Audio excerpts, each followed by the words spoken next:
I don't know that I have time to tell the story, but I can't resist. Would you like to hear this wonderful, terrific, incredible story? Okay.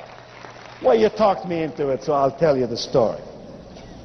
I want you to imagine this now. Imagine on a Saturday some years ago, this was back in the early 80s. Sit back, relax. It'll take me 7 or 8 minutes to tell the story. It's a wonderful sales story. Don't worry about the workbook. Most of it you can read on your own. If you don't finish every page, we'll do it next time. Life is not a matter of quantity, it's quality that counts. So here's the deal. It was Saturday.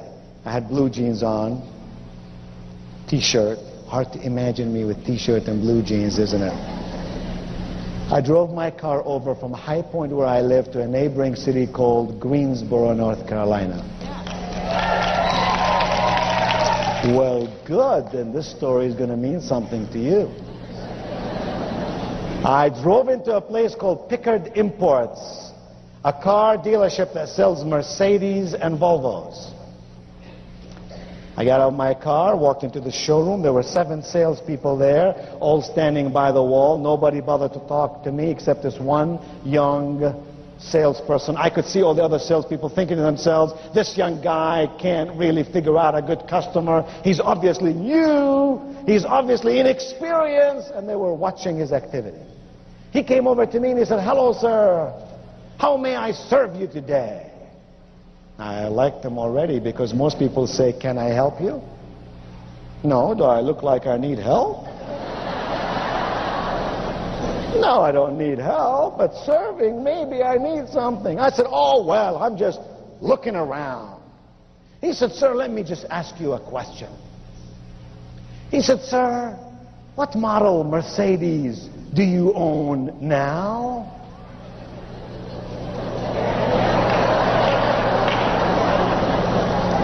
I said,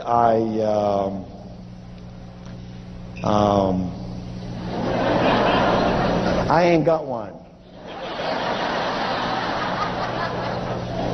He said, that's funny, because you look like a man who would and should have one. I was falling in love with the guy right there and there.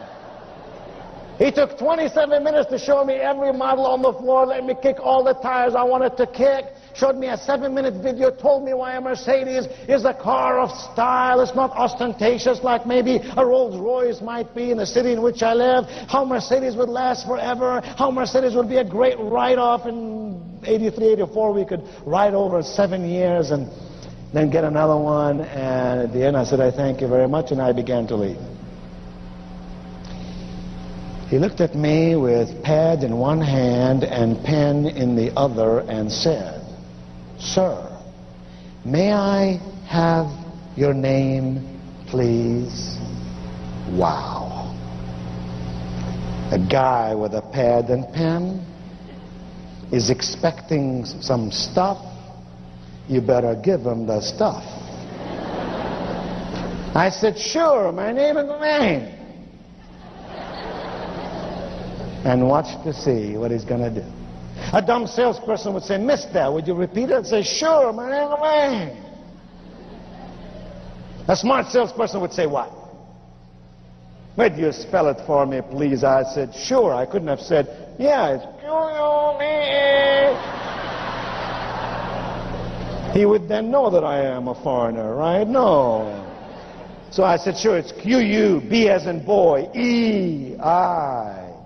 N as in Norman. He put it down. It wasn't but 2 days later he called me up. He said, Mr. Cuban? Gotta tell you, Mr. Cuban, we just got the car you're looking for. Now go back to 83. That was a 450 SEL. He said, metallic blue on the outside, navy blue on the inside. It is a beauty. And he said, Mr. Cobain, or Mr. Cuban, I'm dying to show it to you.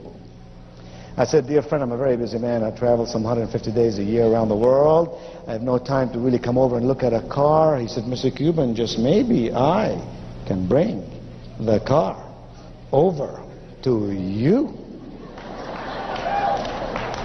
I said, 3:30 today, I'll be glad to see you, but remember, 3:25, you're going to be 5 minutes too early, and 3:35, you're going to be 5 minutes too late. He said, 3:30 it will be, and by golly, 3:30 it was. And it was obvious to me that his manager did not trust him, because he came right along with him.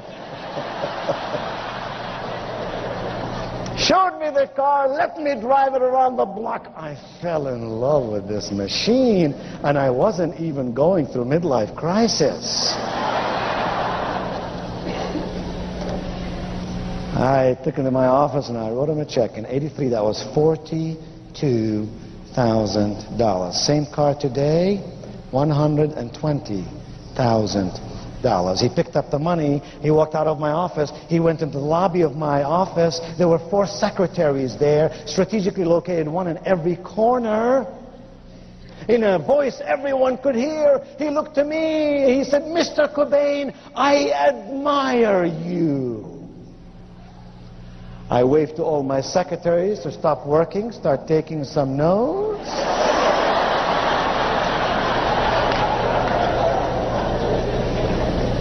I said, "Really?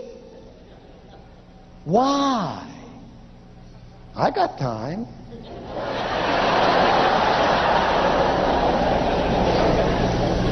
He said, "Mr. Cobain, it's not every day I work with a person who's a business person like you. I know what you did today. You did not spend your money. You invested your money in something very worthwhile. I know what you're going to do. You're going to drive that car around. You're going to feel safe. That's number 1. You're going to feel good. That's number 2. You're going to live in style. That's number 3. Oh, Mr. Cobain, I know. You're going to put this car on business. You will depreciate this car over 7 years. Oh," he said, "what America needs are more refugees like you."